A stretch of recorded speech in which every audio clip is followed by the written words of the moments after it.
po yung nakakaintindi. Tapos sasabihin niya pa na, ay, ito ba yung ipaggegera natin? Ito ba yung paglalaban natin? Di ba? Malinaw na malinaw, mga kababayan, na tanga ito. Hindi naman tayo makikipaggera, mga kababayan. Kaya nga ginagawa ng maayos na solusyon. Ginagawan po ng pakikipag-usap ng tama, 'di ba? Diskusyonan. Ito, ang propaganda ni Marco Beta, mga kababayan, at ng mga DDS supporter at ng mga Duterte Black, gera agad. Wala pong ganun, 'di ba? Wala pong ganun. Ito kasi si Marco Beta, mahina mabagal ang comprehension nito, mga kababayan. It is the responsibility of Commodore Tariela to explain this to our people. Meron pong diferensya eh. Hindi po kukunti ang diferensya, Kapitan. Why? The distances are fixed. We cannot move in all these features into the EEC. Sana mailipat sana natin. Ang Diyos lang makakagawa, no? Paano mo ililipat yung mga features na yung para ilagay dito sa lahat ng EEC natin? We cannot do that. Pagkatapos pag mayroong nagsasabi ng ganito, Kapitan, si Marcoleta pro-China, hindi po. I have been always for this country. And I will always be. Pero hindi natin po pwede pagtalunan lang natin salitaan, megaphone diplomacy. Kaya tanong ko po sa inyo kanina, what economic benefits can we gain from this? What strategic motive can we... Ito rin ang tanong nun, Marco Beta. Yung hindi mo naiintindihan, ang tanong mo, anong benepisyo kung pagtatalunan or ilalaban natin? Ano rin ba benepisyo ng China sa tingin mo? May benepisyo din ba China kung ipaglalaban o ipanggegera nila yan? Makikipaggerahan sila para dyan sa Kalayaan Group of Islands na yan. Diba? Ikaw ang sumagot. Balik natin yung tanong sa'yo. Naitanong mo ba sa China yan? Nasabi mo ba sa China yan in the first place? Ano ba ang mapapala nyo kung iaano nyo? Kasi yung mga reserve resources, naka-preserve na resources natin. Diba? Gas reserve. Yun yung sinasabi, mga kababayan. Maraming yamang dagat doon. Kaya yun yung gustong makuha ng China, yun yung pinagpapatayan nila. Na yun rin naman yung ating pinagpapatayan. Yun din yung pinaglalaban natin dahil magagamit ng ekonomiya ng Pilipinas yan. Diba? Na hindi maintindihan, same pattern din ng sinasabi niya. No?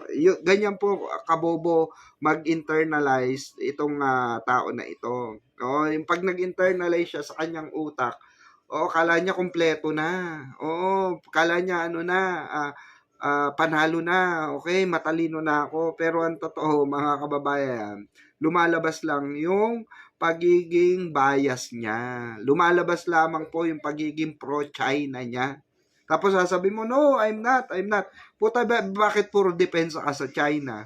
Bakit ang bansa mo hindi mo depensahan? Diba? Huwag tayo magpaka-plastic, diba, mga kababayan? Alam natin from the very start kung Pilipino ka o hindi. Kung saan ka pinanganak. Ang dami, kahit tanungin natin yung mahirap dyan.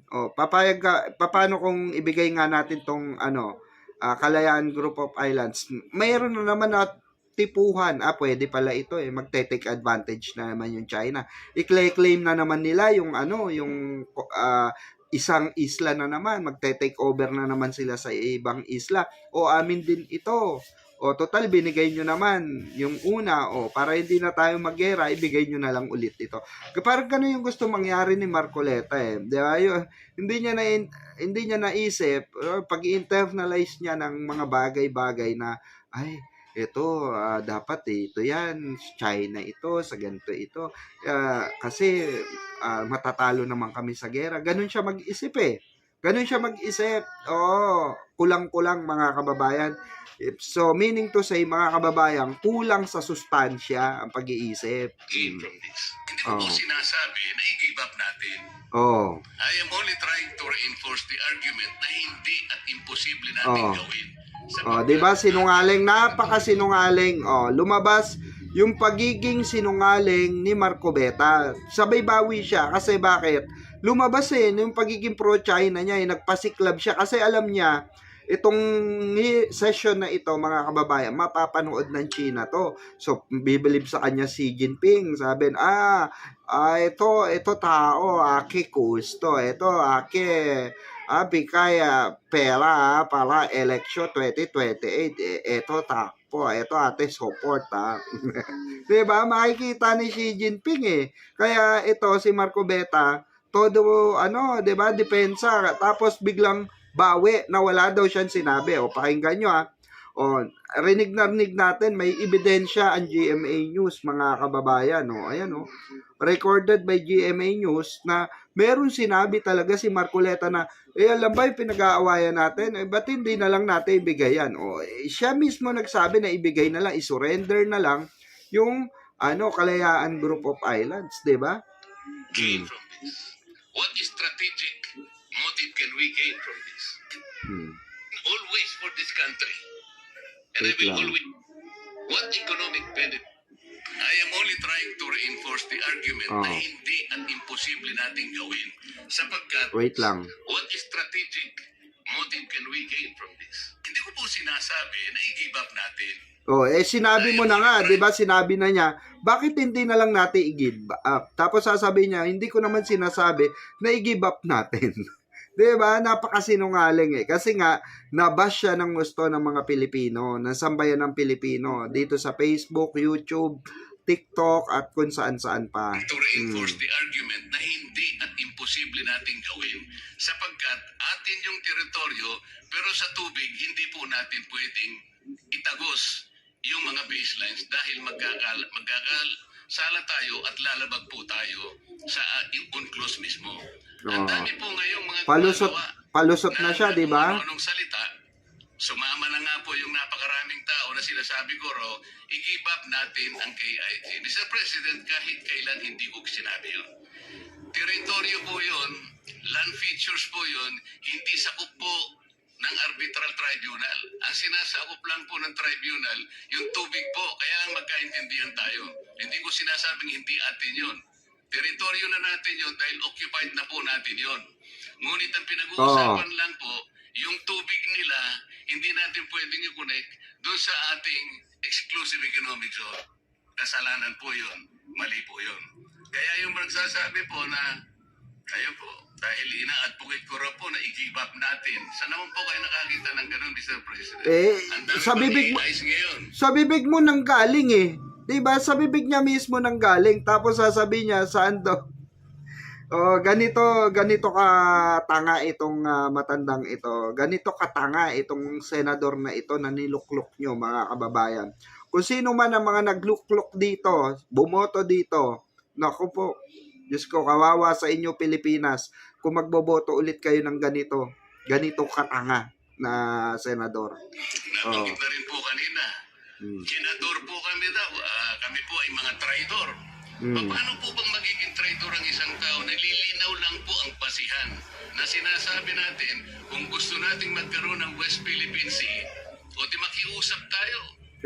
Tayo pa makikiusap tayo na ngayon nanalo 'Di ba? Yung sinasabi niyang tubig ang tribunal na nga nagsabi na 'di ba, ang court mismong international court na nagsabi na ito ay sa inyo. Kayo ang mag-ano niyan, tapos papalusot ka dahil bistado, dahil na ko-corner ang putapeting na corner. 'Di ba? Kaya itong tao na ito, ipakalat nyo itong balita na to, mga kababayan, dahil ito ay matindi ang impluwensya ng kabubuan nitong tao na ito. Buti na lamang merong mga ganitong nasa-save na video para katunayan. Tignan nyo, sinabi niya wala naman daw talaga siya, hindi naman daw niya talaga sinabi, pero sinabi niya nung bida-bida siya ron, 'di ba? Oh, bida-bida siya ron. Oh. 'Di ba? Tapos sasabihin niya wala siyang sinabi, 'di ba? Gago. Oo, gagaguhin niya sarili niya, 'di ba? Hindi naman tayo gago na magpapagago. Oo, tayong gago na matalino, 'di ba? Hindi kagaya niya gago, bobo na, tanga pa, inutil pa, 'di ba? O tuta pa no ni Xi Jinping. O, kaya ipakikalat po itong video na ito para alam ng taong bayan kung sino ba ang traidor talaga sa bansang Pilipinas. Yung mga ganitong klase ng tao, nako, ganito iboboto nyo na politiko, pera lang ang habol sa Pilipinas. Nako po. Diyos mio Rudy, no? Oh, kawawa talaga tayo kung magboboto pa rin kayo sa next election ng mga ganitong klase ng tao. So, ayun, sana maikalat natin itong balita na ito na etong si Marcoleta talagang sobrang gulang.